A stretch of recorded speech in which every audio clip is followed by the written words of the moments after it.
कुछ लोग बड़े होते हैं इसलिए कि उनका बाप बड़ा होता है, बहुत बड़े बाप का बेटा है जी, तो खुद क्या है जी, ये इमाम हुसैन बहुत ही बड़े बाप के बेटे थे, बहुत ही बड़े बाप के, बहुत ही बड़े बाप।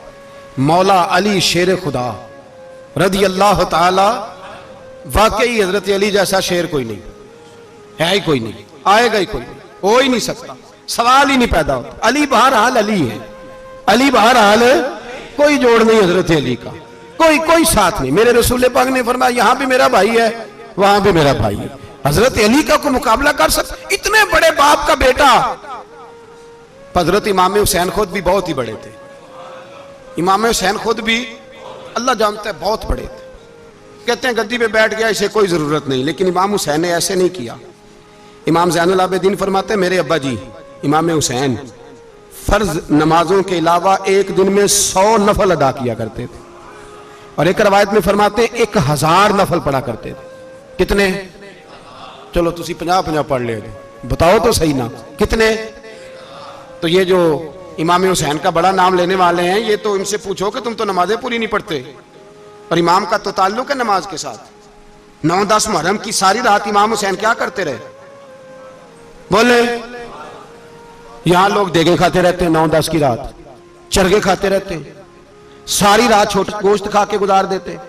इमाम हुसैन रदी अल्लाह ताला अन्हु, भाई अल्लाह तो माना हुआ था, हुसैन पे सबसे ज्यादा राजी था मेरा रब, लेकिन इमाम अली मकाम ने 9-10 की सारी रात का अल्लाह मुझसे राजी हो जा, अल्लाह मुझसे राजी हो जा, अल्लाह मुझ पे रजा नाज़िल कर दे।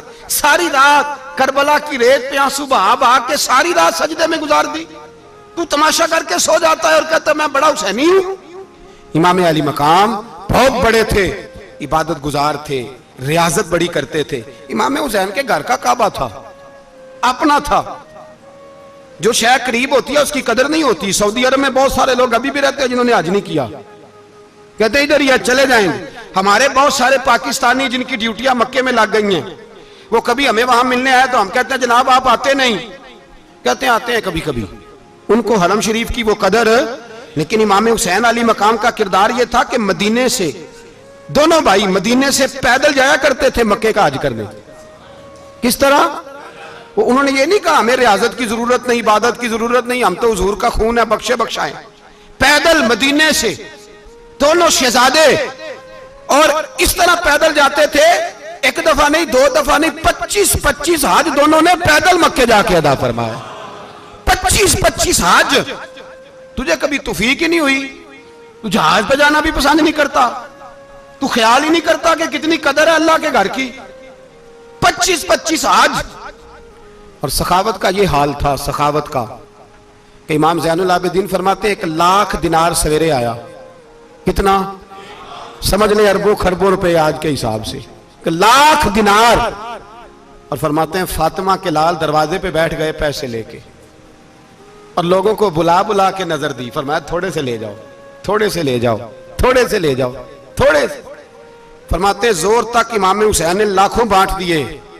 उठ के अंदर आए तो मैंने कहा अब्बा जी को 1 दिनार बचा लेते। आप जब बाजू उठाते हैं तो आपके कुर्ते पे 17 पैबंद लगे हुए हैं, एक कुर्ता ही नया ले लेते। तो फरमाते मेरी तरफ देख के कहने लगे बेटे, ये नहीं कहा कि मैं ले लेता कुर्ता, लफ्जों पे गौर करना। फरमाने लगे बेटे अगर तू पहले बताता तो फिर मैं सोचता, पहले बताता तो फिर भी मैं, ये नहीं कहा रख लेता, फिर भी मैं सोचता रखना है कि नहीं। इमाम हुसैन ने सखावत की, इबादत की, रियाजत की, कुरान पढ़ा, तिलावत की, दरगुजर किया, प्यार किया। इमाम हसन की बात है, एक लौंडी आई, हमारे यहाँ तो शहजादों का अल्लाह ही हाफिज है ना, शहजादे वो किसी के भी हों। ये जो हमारे सियासतदानों की शहजादे हैं ये हमने खराब किए हुए, इनकी गाड़ियों के पीछे भाग भाग के, इसलिए तबाह हो गए। पीरों के शहजादे ये खराब हो गए सारे, इसलिए कि पीछे बड़ा भागते हैं। इमाम हसन के पास एक लौंडी थी, वो दूध लेके आई, दूध गर्म था, आपके ऊपर गिर गया। और वो थी भी इसी तरह की, अक्सर काम बेध्यानी में करती थी, कनीज थी घर की। दूध गिरा तो वो कांपने लगी कि मैंने कई गलतियां की, अब तो बहुत सख्त गलती है, गर्म दूध इमाम पे पड़ गया। तो इमाम साहब ने तिलावत शुरू कर दी इमाम हसन ने, वल काज़िमीन अल गैज़ वल आफ़ीना अनिन नास वल्लाहु युहिब्बुल मुहसिनीन। फरमाया जो गुस्सा पी जाए और लोगों को माफी दे, उनसे तो अल्लाह मोहब्बत फरमाता है, इनसे तो अल्लाह प्यार करता है, इमाम साहब ने उस लौंडी को फरमाया, जा तू अल्लाह की रजा के लिए आजाद है, जा तू आजाद है, अब तू लौंडी नहीं। इतना बड़ा इखलाक था कि जो देखे ना, मेरे उस्ताद गिरामी एक दफा मेरे घर आए, हजरत मुहद्दिस बावलपुरी, बावलपुर से 3000 किताब के मुसन्निफ, बहुत बड़े आले। मेरा छोटा भाई बोतल पिलाने लगा, तो बोतल दी तो कपड़ों पे डाल दी, उस्ताद साहब का सारा जुब्बा भर गया। कहने लगे जज़ाक अल्लाह, बारक अल्लाह, अल्लाह मजीद फजीद, अल्लाह इलम दे, फजल दे। तो मैंने कान में कहा, मैं क्या उस्ताद जी इन्नियां दुआवां देनियां जानते, मैं आप रोड छड़दा। उसने क्यों ये किया है, मगर इतनी दुआएं देनी थी तो मैं डाल देता आपके कपड़ों पे पानी शरबत, आपने इतनी दुआएं दे दी। बुजुर्ग जलाल का मिजाज नहीं, वो शहजादे होते हैं जिनकी तबीयत पे नागवार गुजरता है कि ये कैसे होगा। यूं इमाम हुसैन, इमाम हसन ने किसी जगह भी शहजादे बन के वक्त नहीं गुजारा, और मेरे नबी पाक ने भी उन्हें शहजादे नहीं बनाया। हम सब के बच्चे शहजादे हैं, जितने भी हम हैं ना। मेरा बच्चा जी मुंह से बात निकालता है तो मैं पूरी कर देता हूं, फिर भी नाफरमान है। मैंने कहा इसीलिए नाफरमान है। अगर आधी पूरी करते और आधी ना करते तो उसे पता होता कि कहीं सब्र भी करना है। हमारा बच्चा रोटी ना पके तो घर में टीवी भी तोड़ देता है, उसकी अम्मा खाना टाइम पे ना पकाए तो बर्तन तोड़ता है। क्यों? हमने उसकी आदतें खराब की हैं। लेकिन मेरे रसूल पाक सल्लल्लाहु अलैहि वसल्लम ने झोली उठा के दुआ मांगी, ऐ अल्लाह, गोया हुजूर कह रहे थे इन्होंने कर को करबला में भी जाना है। फरमाया या अल्लाह इन्हें 3 वक्त रोटी ना देना, 1 वक्त रोटी देना।